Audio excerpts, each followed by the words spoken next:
My collection is about, say, early history of the moving image. These days we live with the cinema and the television and videos and DVDs, and I was very curious to find out how all that came to be in the beginning. My collecting is about that, so contains objects from about, like the past 300 years. Tries to cover all the basic forms through which these things developed.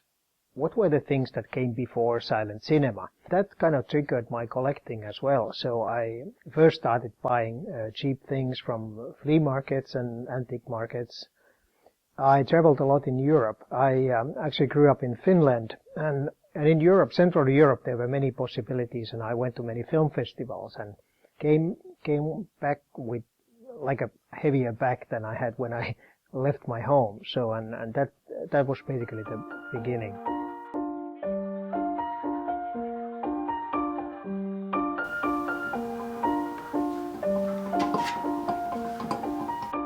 So this device here is the so-called zoetrope. This specific device is about 1870. So that is about the time when these devices were first introduced to the market. This kind of device actually takes a strip of animation like this skipping girl right here.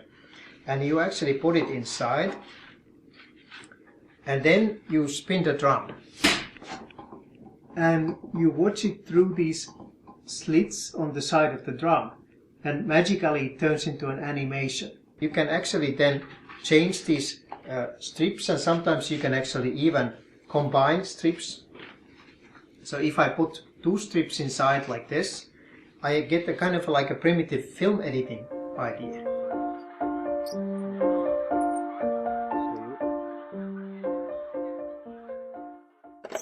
This device comes from the very early times of the cinema. So this is actually 1897, and it was about 1895 when people first started showing movies. So this was for many people, this was actually the way how they imagined the movies to be.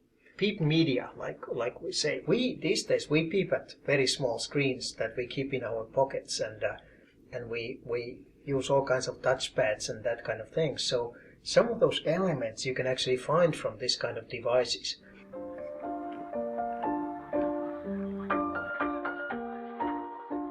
This device here is a very early moving picture projector, which was made by Thomas Edison, the great American inventor, in 1903.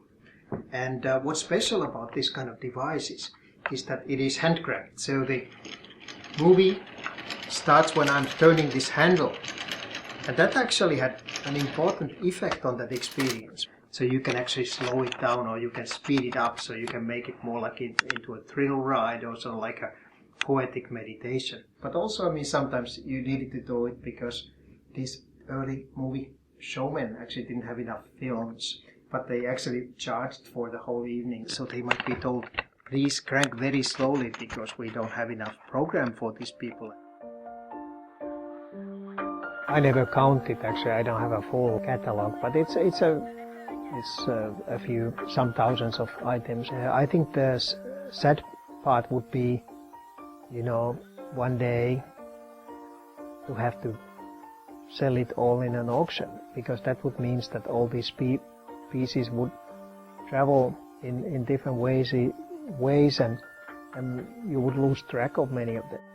If you let these things pass by, there's a risk that they disappear from the history, if they are unique documents and things that tell this part of the story. So that's why I've been trying my best to sort of like store